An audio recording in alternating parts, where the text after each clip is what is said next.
or good morning, everyone. What I'm going to share with you today is not a trick, a shortcut, or a manipulation. It's a simple or repeatable technique that helps you create real connection, intentional active listening combined with honest vulnerability. It's a way to be present, respectful, and magnetic, and it works because it's human or not manipulative. Intentional active listening begins with a deliberate choice to set aside distractions and be fully present in the moment. When you silence your phone or stop thinking about your next line and orient your body toward the speaker, you send a clear signal that their words matter. Presence is not passive, or it requires effort to monitor your attention and bring it back when your mind wanders. Over time, this habit rewires conversations, making them feel safer and more meaningful. Or the simplest acts of presence: eye contact, a small nod, a brief pause, communicate respect and validation. This builds immediate trust. Or to listen well, you must attend to more than words, tone, pace, and nonverbal cues often carry the emotional truth beneath the surface. A slight pause, a hushed voice, or a trembling laugh can reveal vulnerability that words alone do not convey. Noticing these cues allows you to respond compassionately rather than reactively, and it prevents misreading the message. Practicing this wider attention transforms interactions from transactional exchanges into exchanges of humanity. Or, by honoring the full package of communication, words, voice, posture, and gesture, you make it possible for others to feel fully known and understood. It deepens understanding. Or active listening also involves withholding immediate judgment and solution-focused impulses. Or many conversations derailed by well-meaning advice leave the speaker feeling unheard because the listener prioritized fixing over understanding. Instead, or resist the urge to diagnose or correct and allow space for emotions to be expressed fully. Or this restraint communicates that you value the person's experience over your need to be useful, and it often leads to more thoughtful, collaborative problem solving later. Or holding back your expert hat is an act of respect that invites honesty rather than defensiveness. It invites richer and braver self-expression now. Or reflective responses are a practical tool within intentional listening. Paraphrase briefly and check for accuracy before moving forward. Saying something like, "Or it sounds like you felt overlooked during the meeting," does two important things. Or it validates the speaker's experience and it creates a chance for correction if you misunderstood. Or this technique reduces miscommunication quickly and shows that your priority is clarity, not persuasion. Keep reflections short and spare. Or over-paraphrasing can feel mechanical or intrusive. When done with care, reflection sharpens understanding and prevents assumptions from driving the conversation. Or clear reflections prevent confusion and build clarity. Silence is a powerful component of listening that many undervalue. Or allowing pauses gives the speaker space to think and to reach deeper emotional layers. Or people often need a moment to organize their words or to summon courage to say something difficult, and a rushing listener cuts that process short. Or embrace the discomfort of silence as a sign you are making room for authenticity.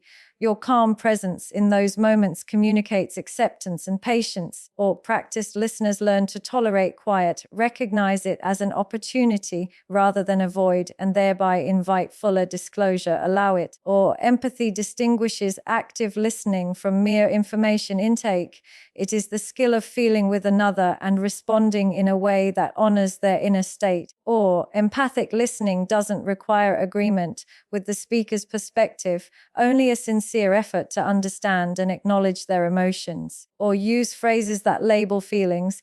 "You seem disappointed. That must have been frustrating," to show emotional attunement. Or this attunement reduces defensiveness and fosters a relational safety that invites honesty and healing.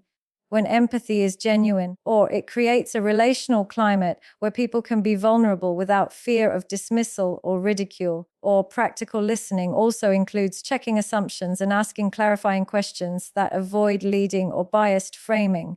Instead of asking, "Or, don't you think you overreacted?" try, "Can you tell me what felt most upsetting for you?" Neutral, Curious questions help uncover specifics and prevent projection, or this disciplined curiosity demonstrates intellectual humility and an openness to learning, or it shifts the interaction from accusation or correction to exploration and helps both parties discover the real issues beneath surface complaints, or this curiosity replaces assumptions with precise information, lowering friction, or consistency and follow through are essential to make intentional listening credible rather than performative, or showing up once is not enough if your actions later contradict the care you expressed. Remembering small details, referencing earlier conversations, and following through on offers of support confirm that your listening was genuine. These gestures build a track record of reliability that multiplies trust. Conversely, or neglecting follow-up teaches others that their vulnerability was temporary and transactional. If you want listening to become a relationship asset, or match your attention with dependable acts that prove your words were not empty. Following through proves your listening matters. Finally, or practice turns good intentions into skill. Intentional active listening improves with repetition and reflection. Start with small experiments, or practice 1 full minute of silence, paraphrase once, or ask a single clarifying question during a conversation. Reflect afterward on what changed, the tone, length, or depth of the exchange, and iterate. Over weeks, this practice shifts your default from reactive to receptive and makes authenticity a habit rather than an exception. Or listening will become less like a technique and more like a way of being, shaping the quality of your relationships in subtle but profound ways. Repeat. Or reflective mirroring is a focused communication practice that centers on confirming another person's experience with concise, compassionate paraphrasing at its core. Or mirroring means listening for both content and feeling, then returning what you heard in a short, neutral sentence that highlights the speaker's emotion and intent. Or this technique signals that you are committed to understanding rather than responding immediately, which calms defensiveness and opens space for honesty. Or when someone feels accurately reflected, they often relax, clarify, or expand their thoughts. Well, or mirroring builds credibility and encourages deeper sharing without pressure or performance. Successful reflections balance precision with restraint. A brief or accurate paraphrase is more effective than a lengthy restatement that shifts attention to the listener. The goal is clarity, not theatrical repetition. Or keep reflections to 1 or 2 sentences that translate the speaker's words into neutral, empathic language. Or this economy prevents the exchange from feeling staged and preserves the speaker's ownership of their story. A concise reflection reduces confusion, or allowing the speaker to confirm, correct, or deepen what they meant. Over time, consistent or short reflections create conversational norms where mutual understanding is prioritized over winning arguments or dispensing quick fixes. Or tone and timing shape the power of mirroring. Delivering a paraphrase in a rushed, flat, or sarcastic tone undermines the very validation you intend to give. Use a calm or interested voice and natural pacing, then pause to let the speaker respond. Pausing is essential because it invites confirmation or correction. Or mirroring should work like a gentle echo, returning the speaker's energy without interrupting. Maintain open body language and steady eye contact when culturally appropriate, or which reinforces sincerity. When reflections are timed and voiced with care, they reduce escalation, foster trust, and make the speaker feel seen rather than scrutinized or judged.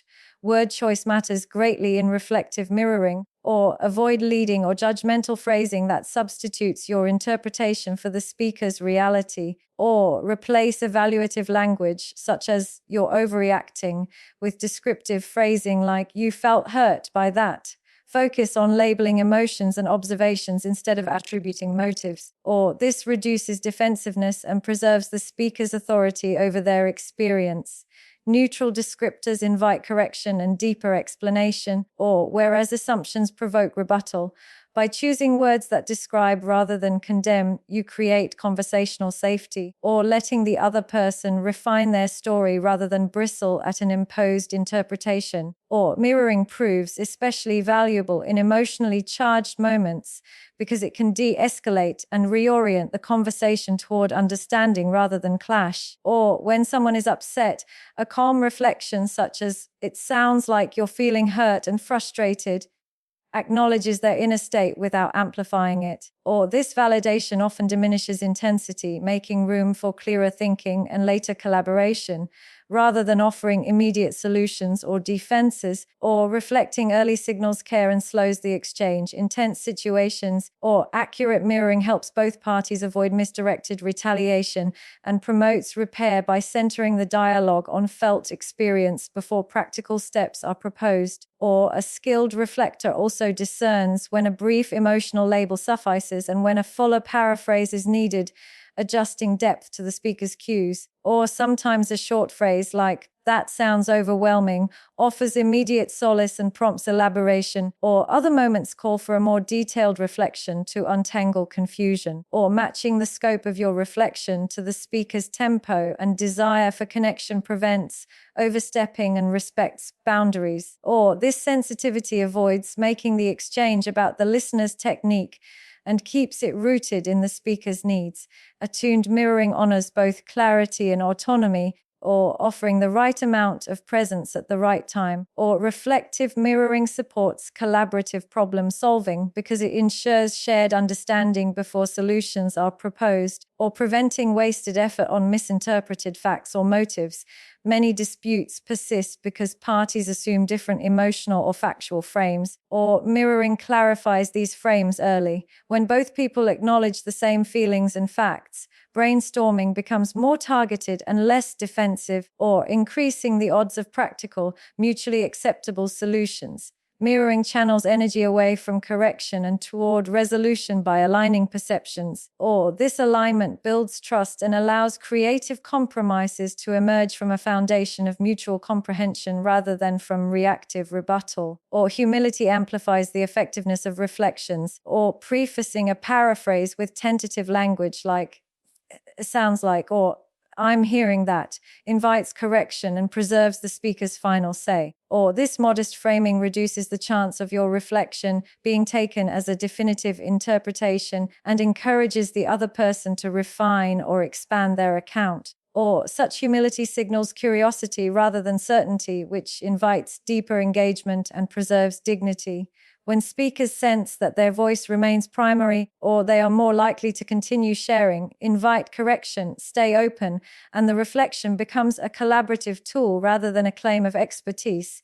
Like any skill, or reflective mirroring improves with deliberate practice and gentle feedback. Start in low stakes conversations and note how dynamics shift when you paraphrase accurately. Or practice brief paraphrases, ask simple clarifying questions, and solicit feedback from trusted people about whether your reflections felt helpful or intrusive. Over time, or you will develop an intuitive sense of when to label emotion, when to paraphrase content, and when silence is the better choice. Or consistent practice turns mirroring from a conscious technique into a natural conversational habit that enhances empathy, prevents miscommunication, and deepens connection. Or start today. Honest and brief vulnerability is a powerful connector because it bridges the gap between two people by showing that you are human, fallible, and willing to be real. Or when you reveal a small truth about yourself, whether it is a fear, a mistake, or a hope, you signal that you are not hiding behind a mask of perfection. Or this act creates safety because others see you as approachable rather than intimidating.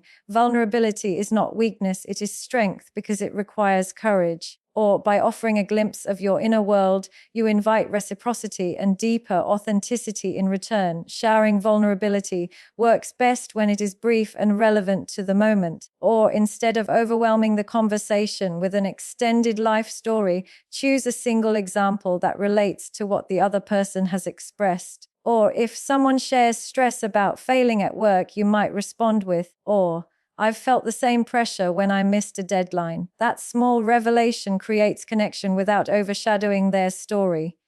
The key is proportion, or keep your sharing concise so that the focus remains on mutual understanding, not on you. Properly measured vulnerability demonstrates balance and strengthens relational depth, or authenticity must guide vulnerability, or else it becomes performance. Or pretending to reveal something personal while secretly trying to manipulate perception creates distrust once the insincerity is discovered. Or the power of vulnerability lies in truth, not strategy.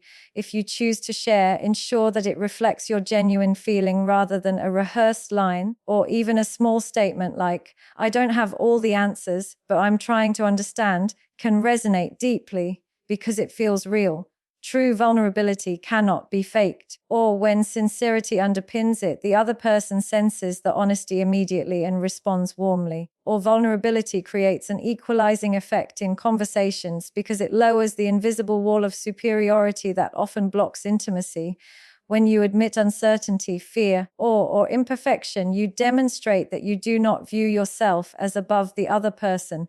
This equal footing encourages them to be honest as well, or fostering a balanced exchange where both parties contribute openly. Without this element, interactions can feel one-sided, with one person always revealing while the other hides. Or by taking the first step toward openness, you create symmetry and set the tone for authenticity. Equality through vulnerability builds stronger, longer-lasting trust. Or context is critical when sharing personal truths. Not every space is safe or appropriate for deep disclosures. Or part of skillful vulnerability is discerning when the moment calls for honesty and when restraint is wiser. Or sharing in a professional meeting may differ greatly from sharing in a private friendship conversation. The principle remains the same, or offer a piece of yourself proportionate to the trust and relevance of the situation. Respect boundaries, both yours and the other person's, while still leaning toward honesty. Or thoughtful timing ensures that your vulnerability strengthens rather than destabilizes the interaction. Judging context preserves trustworthiness and impact. Or small vulnerabilities often carry the greatest power because they feel natural rather than staged. Admitting something simple like, "Oh, I was nervous before speaking today," can immediately soften the atmosphere. These small truths humanize you and make you relatable. Over time, or such minor disclosures build a consistent pattern of openness that lays the foundation for deeper trust. You don't need dramatic confessions to connect, or everyday admissions can create stronger bonds than dramatic revelations. Or cumulative small moments of honesty gradually weave an environment of trust where both people feel they can reveal more without fear of rejection or ridicule. Or fear of judgment often prevents people from being vulnerable, yet when expressed, vulnerability typically produces respect rather than scorn. Or admitting a challenge or insecurity shows that you trust the other person enough to share something delicate, or that trust itself often compels them to treat your admission with care. The paradox is that what we fear will make us look weak often strengthens the bond instead. Or each time you choose vulnerability, you expand the capacity for connection, demonstrating resilience. People rarely connect with flawless facades, or they connect with genuine imperfection. By daring to be seen, you inspire others to do the same. Or vulnerability also promotes growth because it requires you to confront your own truths rather than hide from them. Or each disclosure forces you to acknowledge your reality and speak it aloud, a process that often clarifies your own feelings. Or by admitting, I struggle with this, you take the first step toward resolving it. Growth emerges when you stop pretending and start engaging with honesty. Or others may offer support, advice, or simply understanding, which further aids healing and progress. Thus, or vulnerability not only strengthens relationships but also deepens self-awareness. It is a practice that benefits both personal development and connection. Or boundaries remain essential when practicing openness. Vulnerability is not oversharing or unloading everything without consideration. Or healthy vulnerability involves sharing selectively and with purpose, not spilling raw emotion indiscriminately. The line lies in intention. Or do you reveal to connect or to demand rescue? When you practice vulnerability with boundaries, you empower others to meet you in authenticity without burdening them unfairly. Or this balance fosters relationships that are mutually supportive rather than draining. Healthy vulnerability respects both self and other, or ensuring that honesty builds bridges instead of overwhelming people. Boundaried openness maintains dignity while still inviting closeness and connection. Over time, or practicing honest and brief vulnerability transforms relationships from surface level exchanges to bonds marked by trust and authenticity. Or each moment of openness adds another layer of depth, teaching both people that honesty is safe between them. Or these repeated acts of courage dismantle walls and nurture a culture where flaws, fears, and dreams can coexist without shame. The more you share responsibly, or the easier it becomes, and the stronger the relational fabric grows.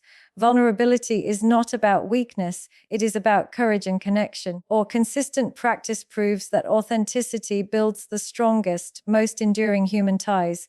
Respectful boundaries and consent form the foundation of all healthy connections, or because they affirm that both individuals in a relationship have the right to autonomy and personal space. Or establishing boundaries begins with recognizing that no matter how close two people become, each has their own needs, preferences, and limits. Or listening and respecting those limits demonstrate maturity and consideration.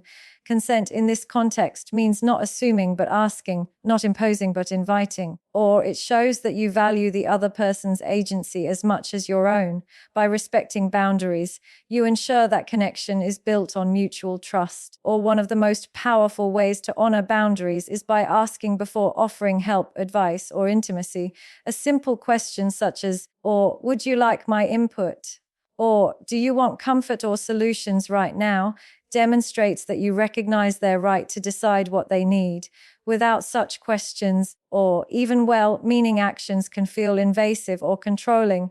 Asking signals humility, reminding the other person that you are there to support rather than dominate. Or consent ensures that the interaction is collaborative rather than imposed, creating an environment where both people feel safe to participate freely. Or respecting boundaries also means being able to accept no without resentment or pressure.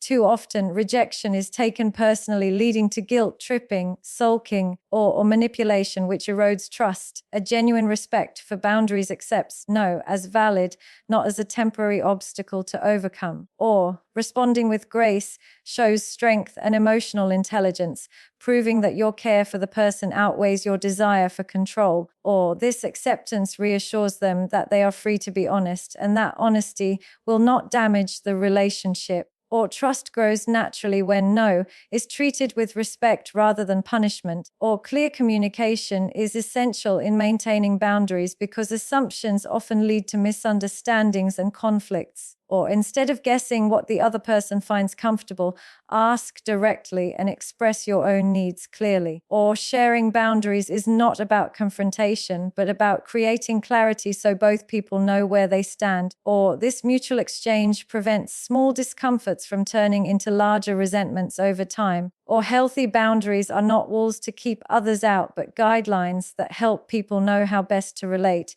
When communication is open, or boundaries feel supportive rather than restrictive, guiding connection rather than hindering it. Boundaries also protect individuality, or ensuring that relationships do not become suffocating or co-dependent. Each person should retain space for personal goals, friendships, and self-care without fear of guilt. Or when boundaries are respected, both individuals feel free to nurture their identities while still supporting the relationship. Or this balance of togetherness and independence creates healthier bonds that withstand pressure. Without such respect, relationships can become draining, or with one partner feeling consumed by the other's needs. By affirming autonomy, you show that love and respect go hand in hand. Or space and individuality are essential ingredients for long-term relational strength. Cultural and personal differences heavily shape boundaries, or meaning one person's comfort zone may be very different from another's. Some people welcome physical closeness, while others prefer emotional sharing over touch. Or respectful connection requires awareness of these differences and willingness to adapt. By paying attention to cues, asking thoughtful questions, and observing responses, or you show cultural and personal sensitivity. Ignoring these variations risks unintentionally violating trust. Or honoring diversity and boundaries communicates respect not only for the individual but also for their background and values. Or adapting with care demonstrates that connection is about them as much as about you. Respecting consent extends beyond relationships and applies to daily interactions, or whether in friendships, families, or workplaces. Asking before borrowing something, entering someone's room, or sharing their story with others all reflect the same principle. Or respect for ownership and privacy. These small acts of consideration reinforce the message that you value their choices and rights. Over time, or consistent respect for these everyday boundaries builds a reputation of reliability and trustworthiness. People feel safer opening up to those who respect small boundaries, or because they know larger ones will be honored too. Everyday consent builds lasting confidence in relationships. Practicing boundaries also requires self-awareness, or because you cannot respect others fully if you neglect your own needs. Setting your own limits prevents resentment and burnout and models healthy behavior for others. Or when you articulate your boundaries calmly, you teach people how to treat you and invite them to do the same. Or this mutual clarity prevents imbalances where one person constantly gives while the other constantly takes. Respect begins with honesty about your own needs, or not silence or sacrifice. By protecting your well-being, you are better able to respect and value the boundaries of others in return. Enforcing boundaries takes courage, or because it often means saying no, disappointing someone, or standing firm against pressure. Yet this firmness is essential for self-respect and for earning respect from others. Or when you compromise your limits repeatedly, resentment grows and the relationship weakens. Calmly but firmly holding to boundaries demonstrates integrity and strength. Over time, or people learn to trust that you mean what you say, and they adjust their behavior accordingly. Or boundaries are not barriers to closeness but safeguards that keep relationships respectful and balanced. Or courageous enforcement proves that your connections are built on honesty rather than compliance. Ultimately, or respecting boundaries and consent creates relationships rooted in safety, trust, and freedom rather than fear or obligation.